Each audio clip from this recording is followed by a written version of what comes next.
ဗုဒ္ဓေထဝိသင်္စာဒဝရသင်္စာသဟတကိသင်္စာတတသဟတနိနမာမိတိရတမဟာအဘဂဝါလူကဂင်္ဂနန္ဒာနိဗ္ဗုဒ္ဓဇိနာဒေတဓမ္မေသတကိစ္ဆာအာရရိနနမမဟံနမကာရနုဘဝေနဟိတဝသဗ္ဗေဥပဒဝေ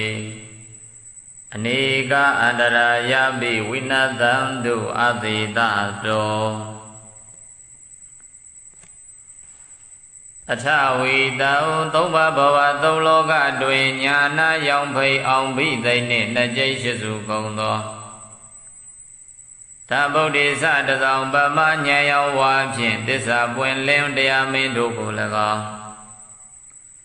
ဒေါရတိသသဟတကိနိဗ္ဗာန်ကိအောင်ဆက်မွေလျောက်သည်12000ကုန်သောတံဗုဒ္ဓေသလယောင်ပမဉာဏ်ရောင်ဝါဖြင့်သစ္စာလင်းပြောင်းမြတ်ဘုံကောင်းတို့ကို၎င်းသစ္စာတရသဟတတိတောင်းထိုင်စကြဝဠာကုံရောင်ရှိ9သိန်းကုန်သောတံဗုဒ္ဓေသနေအောင်ပမဉာဏ်ရောင်ဝါဖြင့်သစ္စာလင်းထိန်မြတ်မှုနေတို့ကို၎င်းကျွန်ုပ်သည်တိရသာဥကောင်းယရဏမြတ်အင်္ဂါဖြင့်နမမိယိုတိညိုကျိုးလက်ဆုံးမိုး၍ရှေကိုပါ၏ခင်္ဂယခင်္ဂမြေအတွေ့၌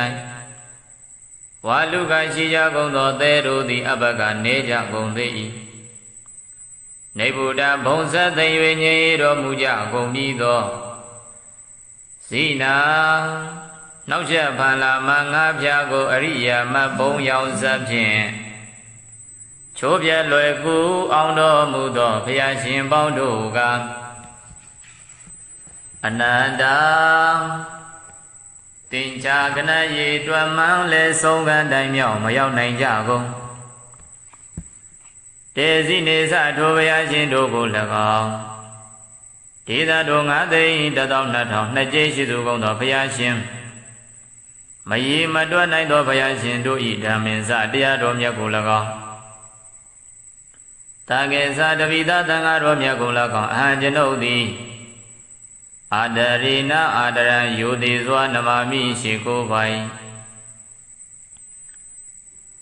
နဘဂရနုဘဝေနဤသို့ရှိခိုးပူဇော်ဖူးမြော်မှန်လျောကတော်ရသောပဏာမကုသိုလ်စေတနာကြောင့်သဗ္ဗေကသိင်ကုန်သောဥပဒဝေဘေးရန်တို့ကိုဟိတဝါပေဖြောက်၍နေကအန္တရာယာပိတဘာမကမြာလသွေသွေအန္တရတို့သည်လည်း